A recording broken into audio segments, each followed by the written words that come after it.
Leo tulikuwa katika programu ya Beyond the Syllabus ambayo ilikuwa inafanyika na shirika la Mtue Mama Mzigo Foundation na kama Dunia Salama Foundation. Kitu ambacho tumeweza kufundisha siku leo, tumeweza kufundisha watoto namna ya kuwa salama mtandaoni, lakini pia jinsi gani wanavyoweza kujiepusha na makosa mbalimbali ya kimtandao.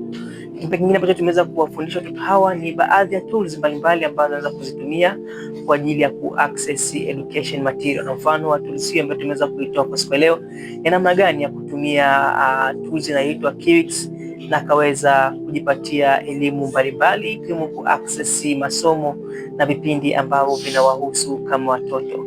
Tunaamini katika season ijayo ya Beyond the Syllabus tutakwenda kuwafundisha zaidi jinsi gani ama mbinu gani ambazo wanaweza kuzitumia na wakaendelea kuwa kizazi bora ambacho kinaweza kuzingatia maadili ya Tanzania.